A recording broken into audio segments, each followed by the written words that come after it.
Hello everyone, welcome back to my channel. For today's video, we are working on pages 17 and 18. Yes, is that where I'm up to? 16? Yes, 17 and 18.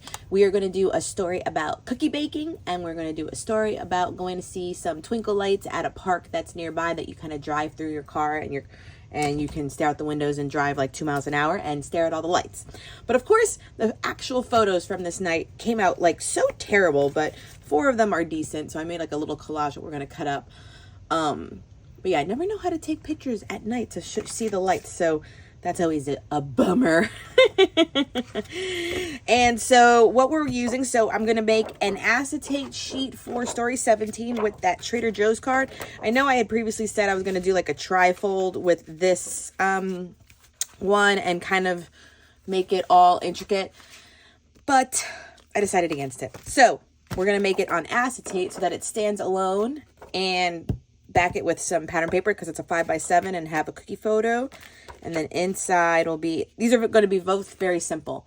And the card is from Trader Joe's. I love their illustrated cards, and they're only like $1. So if you ever go to Trader Joe's, stock up on some of the cards. The birthday cards are beautiful, get well soon, you know, encouragement, weddings, they're all very pretty.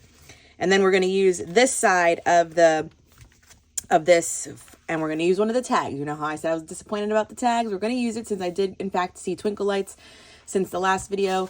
These are all going to go there, and we're going to make it pretty. And I think I'm just going to maybe lace ribbon through this to make bows with the holes, since we're not actually using the holes, because I could have used this just by itself. But like I said, I needed to use these tags. And it fit there perfectly too to make it into a flap. So we're utilizing that as well. So let's get started. I think I've done the card insert every year in my December daily. And usually I have it for our staff, like Christmas exchange or like Secret Santa exchange. And we did do that tradition this year as well. But I think when I saw this cookie card from Trader Joe's, I just had to use it. I actually got another Christmas card too that has like these dogs tearing up presents under the tree. That was also really cute. So definitely check out Trader Joe cards.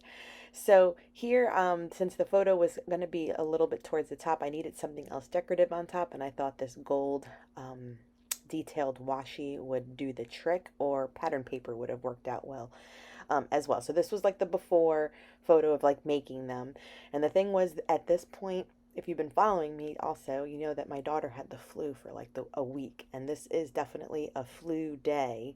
So we were home with the fever, and I tried to do things around the house, and she really wasn't having most of it. But I did try to get, because I did the majority of the cookie baking. So she did help a little bit. Like, she likes to mix and use a little mixing machine, and she made a few out, but she just does not like getting her hands dirty. So it's like the funniest thing. So she's not smiling really in the photos and everything else. And I think this is some of the stuff I do explain in the journaling, that, you know, she's been sick, try to do fun things around the house. And so this was me just kind of documenting it, and then the way she decorates them. She'll decorate. She'll put the icing, she'll put the sprinkles. She loves that part. But actually touching cookie dough, she'll pass.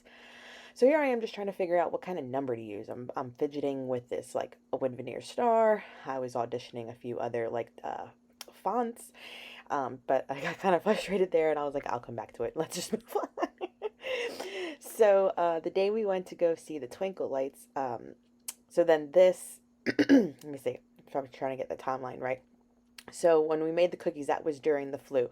So that story, even though I'm telling it for the 17th, happened a few days previous. So this is a few days after where it's due now. So that's why I say I always do stories, not so much what happened on those actual days, because otherwise things would get really mixed up. So here she is already feeling fine.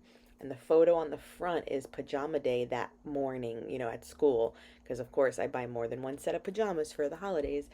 So she wore, like, the ornament-looking pajamas to school. And then later on that day when she got home, we ate dinner. We went to go see Christmas lights at a nearby park.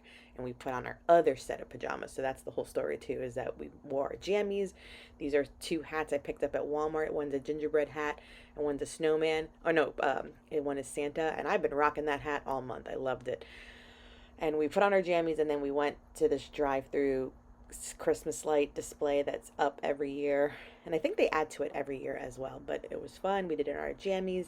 And that way, honestly, it did like zonk her out. And we did stop for ice cream on the way home from it. But A, she had like 4 bites of ice cream, did not finish it. And then B, fell asleep on the way home. So Daddy had to meet me at the car and come and pick her up to hoist her to her bedroom. So wearing the jammies was key. So here I am just trying to figure out what kind of ribbon I can lace through the holes and what would it look like from the front and then the back. And in the end, I think I just minused the whole ribbon thing. It sounded good in theory, but nothing was really looking good from the front and the back because it was going to be seen because that little lip was there and I didn't want to cut it off either. So in the end, on the inside flap, you'll see that it just has some gold foiled or gold metallic paper that I picked up at Michael's. And here, just to add a few more details, I am adding sequins from Spiegelmom Scraps. This one's called Huddle Up, and I grabbed all the red orangey sequins. And then I do the same for the bottom, and it came out oh so cute. And so then I'm just trying to audition out what number I'm going to use, and also add one more chipboard embellishment. These stars are actually from a Vicky Bouton collection, but they're quite similar to the Ali Edwards ones. I was just changing it up because I like this one was solid to block out that whole window in that corner. And believe it or not, this is a tag from last year's Ali Edwards add-ons, and that wraps up this story. Okay, friends, that will wrap up stories 17 and 18. So this is how 17 finished up. I put one of the acetate stars from Ali Edwards and the chipboard white numbers that were available in the shop. The card is adhered. I have photo, my journaling, and then the back side, I did put pattern paper, a 4x6, and then added a few of the sticker elements from the boho collection, the sticker sheet, this one. Those are from. And then on 18, we finished this one off with the sequins. That was from Huddled Up. It was like kind of the red orangey ones, and then these green ones down at the bottom. And it flips out to show you this. And I added one of the Ali Edwards die cuts that says More Twinkling Lights. And then this one was from last year's tag collection, and that worked out perfectly too. So those are complete. Very excited. Let's move on to stories 19 and 20 in the next video. Thank you so much for joining. Please subscribe, give this video a thumbs up, and until next time, bye.